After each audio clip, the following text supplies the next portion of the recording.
Friend, जब भी कोई विमान हादसा होता है तो आपके मन में एक बात ज़रूर आती होगी कि जांच एजेंसियां हमेशा ब्लैक बॉक्स को क्यों ढूंढने की कोशिश करती है। आखिर ब्लैक बॉक्स में ऐसा क्या होता है जो दुर्घटना के राज को खोल देता है। एक्चुअली दुर्घटना के कारणों का पता लगाने के लिए ब्लैक बॉक्स को हवाई जहाज़ में लगाया जाता है। हवाई जहाज़ का ब्लैक बॉक्स, या जिसे हम फ्लाइट डाटा रिकॉर्डर भी कहते हैं, यह विमान में उड़ान के दौरान विमान से जुड़ी बहुत तरह की एक्टिविटी, जैसे विमान की डायरेक्शन, उसकी एल्टीट्यूड, उसका फ्यूल, उसकी स्पीड और केबिन का टेम्परेचर इत्यादि सहित 88 प्रकार के आंकड़ों के बारे में 25 घंटों से अधिक की रिकॉर्डेड जानकारी एकत्रित करता है। तो चलिए फ्रेंड्स, आज की इस वीडियो में हम जानते हैं कि ब्लैक बॉक्स क्या होता है और कैसे काम करता है। ब्लैक बॉक्स हर किसी प्लेन का सबसे ज़रूरी हिस्सा होता है और ब्लैक बॉक्स सभी प्लेन में रहता है, चाहे वह पैसेंजर प्लेन हो या कार्गो प्लेन हो या फाइटर प्लेन हो। यह वायुयान में उड़ान के दौरान विमान से जुड़ी सभी तरह की एक्टिविटीज़ को रिकॉर्ड करने वाला एक इंस्ट्रूमेंट होता है। इसे फ्लाइट डाटा रिकॉर्डर भी कहते हैं। आमतौर पर इस बॉक्स को सुरक्षा की दृष्टि से विमान के पिछले हिस्से में रखा जाता है।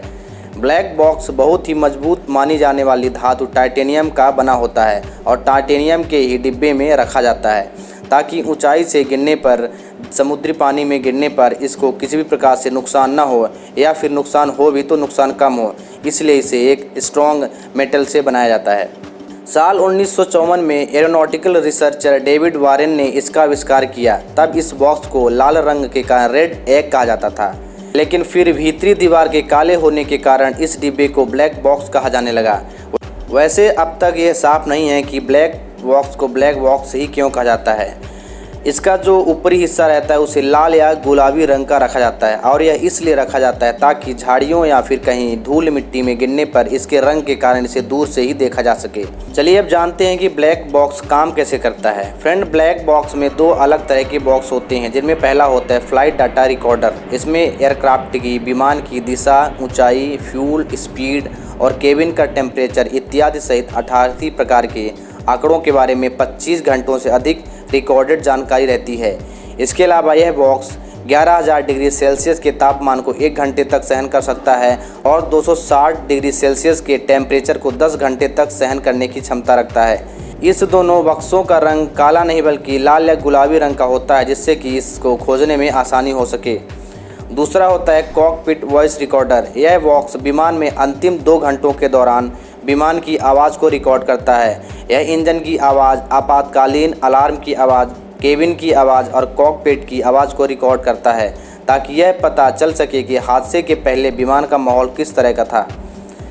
फ्रेंड, ब्लैक बॉक्स बिना बिजली के भी 30 दिन तक काम करता रहता है। जब यह बॉक्स किसी जगह पर गिरता है तो प्रत्येक सेकंड एक बीप की आवाज़ लगातार 30 दिनों तक निकलती रहती है। इस आवाज़ की उपस्थिति को खोजी दल द्वारा 2 से 3 किलोमीटर की दूरी से ही पहचान लिया जाता है। इसके एक और मज़ेदार बात यह है कि यह 14,000 फीट गहरे समुद्री पानी के अंदर से भी संकेत भेजता रहता है। वैसे तो ब्लैक बॉक्स स्टील या टाइटेनियम से बनी इलेक्ट्रॉनिक रिकॉर्डिंग डिवाइस होती है। इसे फ्लाइट रिकॉर्डर भी कहते हैं। पायलटों की आपस में हुई चर्चा, एयर ट्रैफिक कंट्रोलर से हुई बातचीत, प्लेन में कितना फ्यूल है और यह कितनी तेज़ी से उड़ान भर रहा है, ये सारी एक्टिविटीज़ बॉक्स हर सेकंड के हिसाब से रिकॉर्ड करता है। यहाँ तक कि हेलीकॉप्टर के किसी भी स्विच के ऑन या ऑफ होने तक का रिकॉर्ड भी इसमें होता है। ये 2 तरह के होते हैं, पहला फ्लाइट डेटा रिकॉर्डर और दूसरा होता है कॉकपिट वॉइस रिकॉर्डर। इन दोनों डिवाइस को मिलाकर बॉक्स की साइज़ एक छोटे डिब्बे जैसी हो जाती है। फ्रेंड, ब्लैक बॉक्स की मजबूती की जांच के लिए 700 किलोमीटर प्रति घंटे की स्पीड से कंक्रीट की दीवार पर इसे फेंका जाता है और 5 मिनट तक दोनों तरफ ज़्यादा वजन रखकर इसकी मजबूती की परख की जाती है। इसके अलावा फ्रेंड, 1 घंटे तक यह 11,000 डिग्री सेल्सियस तापमान को सहन कर सकता है और 6,000 मीटर की गहराई में भी छोड़ दिया जाता है, तब भी यह बड़े सहजता से काम करता है। वैसे तो शुरुआत में यह बॉक्स ब्लैक कलर में होता था, लेकिन हादसे के बाद इसे खोजने में दिक्कत ना हो इसलिए इसे अब चटक ऑरेंज कलर में बनाया जाने लगा है। यह पानी के अंदर 14,000 फीट की गहराई में भी ट्रेस किया जा सकता है और इसमें लगी बैटरी की सेल्फ लाइफ 6 साल तक है।